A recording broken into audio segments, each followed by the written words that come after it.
जय हिंद। स्वागत है आप लोग का मेरे यूट्यूब चैनल पे। दोस्तों, आज जो एग्ज़ाम हुआ क्लास 12th का कंप्यूटर साइंस का, उसका मैं आंसर की बता रहा हूँ। 100% सही आंसर की बताऊँगा। और मैं जो क्वेश्चन सुबह बताया था सेम टू सेम 75% क्वेश्चन वही आया है।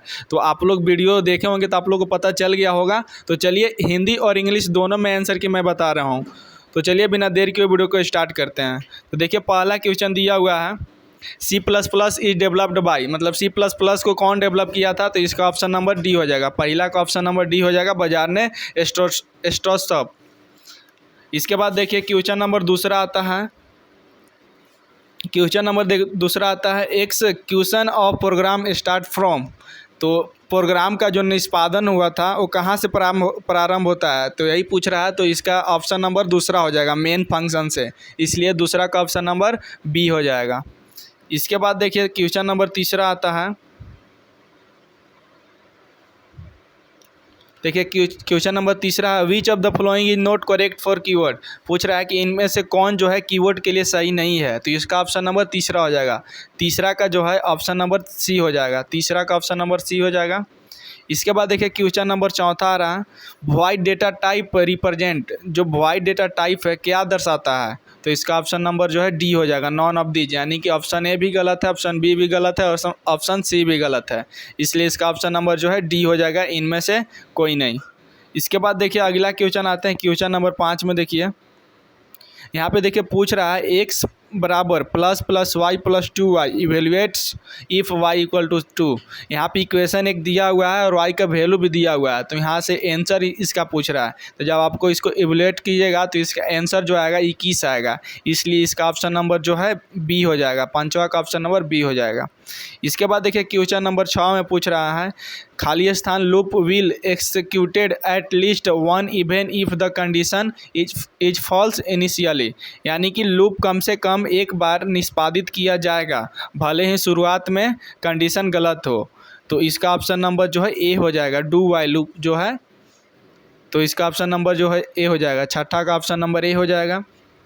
इसके बाद देखिए क्वेश्चन नंबर 7 क्या बोला है, एरे या स्ट्रक्चर या क्लास या यूनियन आर खाली स्थान डेटा टाइप्स। यानी कि एरे, स्ट्रक्चर, क्लास और यूनियन किस प्रकार के डेटा टाइप के प्रकार हैं? तो इसका ऑप्शन नंबर जो है बी हो जाएगा, नॉन प्रिमिटिव। यानी कि नॉन प्रिमिटिव हो जाएगा। 7वां का ऑप्शन नंबर बी हो जाएगा।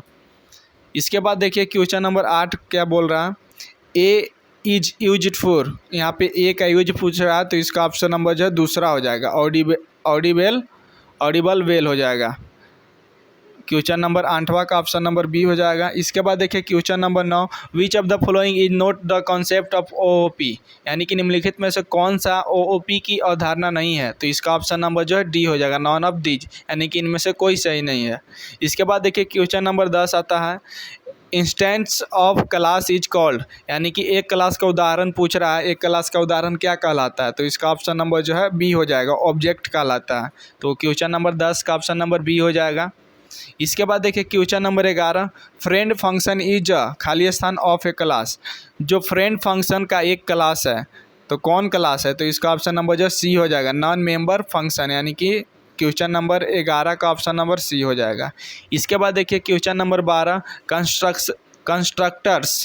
कंस्ट्रक्टर क्या है यहाँ पे पूछ रहा है? तो इसका ऑप्शन नंबर जो है डी हो जाएगा, ऑल ऑफ दीज। यानी कि फंक्शन भी है, कोई वापसी का प्रकार नहीं है, क्लास के समान नाम है। तो इसका ऑप्शन नंबर जो है डी हो जाएगा, इनमें से सभी। इसके बाद देखिए क्वेश्चन नंबर 13 आता है, which of the following is incorrect for a destructor. इसमें से पूछ रहा है कौन जो है डिस्ट्रक्टर के लिए जो है सही नहीं है, इनकरेक्ट यानी कि गलत है। तो इसका ऑप्शन नंबर जो है सी हो जाएगा, इट कैन बी ओवरलोडेड। यानी कि 13 का ऑप्शन नंबर सी हो जाएगा। क्वेश्चन नंबर 13 का जो है ऑप्शन नंबर सी हो जाएगा। इसके बाद देखिए क्वेश्चन नंबर 14 आता है। क्वेश्चन नंबर 14 में बोला है, if a class X inherits from class Y then Y is called of X. पूछ रहा है कि यदि कोई क्लास एक्स क्लास वाई से विरासत में मिलता है तो y को x का कहा जाता है। तो उसका जो है ऑप्शन नंबर ए यानी कि बेस क्लास कहा जाता है। इसलिए जो है 14 का ऑप्शन नंबर ए हो जाएगा, बेस क्लास। इसके बाद देखिए क्वेश्चन नंबर 15 में आते हैं, in private inheritance of public data member of the base class is treated in a derived class as, यानी कि पूछ रहा है प्राइवेट इनहेरिटेंस में बेस क्लास के एक पब्लिक डेटा मेंबर को डिराइव्ड क्लास के खाली स्थान के रूप में माना जाता है। तो इसका ऑप्शन नंबर जो है सी हो जाएगा। इसको हम लोग प्रोटेक्टेड बोलते हैं। तो ऑप्शन नंबर यानी कि 15 का ऑप्शन नंबर सी हो जाएगा। इसके बाद देखिए क्वेश्चन नंबर 16 है, a variable that holds memory address is called, यानी कि एक वेरिएबल जो मेमोरी एड्रेस को रखता है उसको क्या कहते हैं हम लोग। तो इसका ऑप्शन नंबर जो है सी हो जाएगा, पॉइंटर बोलते हैं। 16 का जो है ऑप्शन नंबर सी हो जाएगा। इसके बाद देखिए question number 17, which is an indirect operator among the following, पूछ रहा है निम्नलिखित में से कौन सा जो अप्रत्यक्ष ऑपरेटर है। तो इसका ऑप्शन नंबर जो है बी हो जाएगा। 17 का ऑप्शन नंबर बी हो जाएगा। इसके बाद देखिए question number 18, F stream class supports in, यानी कि एफ स्ट्रीम क्लास जो है सहयोग करता है, क्या सहयोग करता है। तो इसका ऑप्शन नंबर जो है सी हो जाएगा, इनपुट या आउटपुट ऑपरेशन, यानी कि 18 का ऑप्शन नंबर सी हो जाएगा। इसके बाद क्वेश्चन नंबर 19 में आते हैं। क्वेश्चन नंबर 19 देखिए बोला है फाइल मोड्स आर, यानी कि फाइल मोड है, यहाँ पे 4 ऑप्शन दिया हुआ है। 4 ऑप्शन में से पूछ रहा है कौन जो है फाइल मोड्स है। तो यहाँ पे तीनों ऑप्शन जो दिख रहा है ना, ए बी और सी, तीनों जो है फाइल मोड्स है, इसलिए इसका डायरेक्ट ऑप्शन हो जाएगा चौथा, यानी कि 19 का ऑप्शन नंबर डी हो जाएगा, ऑल ऑफ दीज। इसके बाद देखिए question number 20, processing all the data elements of A data structure is called, यानी कि किसी डेटा संरचना के सभी डेटा तत्वों को प्रोग्रेस करना कहलाता है। तो उसको जो हम लोग ट्रेवर्सल बोलते हैं, इसलिए इसका ऑप्शन नंबर बी हो जाएगा, यानी कि 20 का जो है ऑप्शन नंबर बी हो जाएगा। इसके बाद क्वेश्चन नंबर 21 में आते हैं। देखिए बोला है in a queue deletion take place at खाली स्थान एंड, यानी कि बोला है एक क्यू में विलोपन खाली स्थान पर होता है। तो इसका ऑप्शन नंबर जो है ए हो जाएगा, फ्रंट हो जाएगा, फ्रंट, यानी कि क्वेश्चन नंबर 21 का ऑप्शन नंबर ए हो जाएगा। इसके बाद देखिए question number 22, set of possible value that N attribute can have is called, यानी कि किसी एट्रीब्यूट के संभावित मानों के समूह को क्या कहते हैं। तो इसका ऑप्शन नंबर जो है सी हो जाएगा, डोमेन कहते हैं। तो 22 का ऑप्शन नंबर सी हो जाएगा। इसके बाद देखिए question number 23, the creative table command creates a, creative table का जो कमांड है एक बनाता है, क्या बनाता है। तो इसका ऑप्शन नंबर बी हो जाएगा, टेबल बनाता है, यानी कि क्वेश्चन नंबर 23 का जो ऑप्शन नंबर बी हो जाएगा। इसके बाद देखिए क्वेश्चन नंबर 24 में, mean term designation of A B C bar C D bar is, यानी कि A B bar C D बार का मीन टर्म डेजिग्नेशन है। तो इसका ऑप्शन नंबर सी हो जाएगा, M5, यानी कि क्वेश्चन नंबर 24 का जो है ऑप्शन नंबर सी हो जाएगा। इसके बाद देखिए लास्ट क्वेश्चन है, क्वेश्चन नंबर 25 में आते हैं।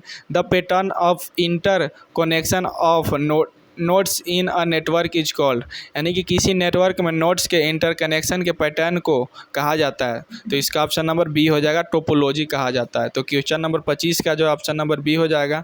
तो इस तरह से मैं आप लोग को 25 क्वेश्चन का जो है 100% सही, यानी कि सही आंसर की बताया हूँ। आप लोग जल्दी से मिला लीजिए, और वीडियो अच्छा लगा होगा तो ज़रूर मेरे यूट्यूब चैनल को सब्सक्राइब कीजिए, बेल आइकन को प्रेस कीजिए, और इस वीडियो को जो है अपने दोस्तों के पास ज़रूर शेयर कीजिए। तो चलिए मिलते हैं एक नए वीडियो के साथ, तब तक के लिए जय हिंद।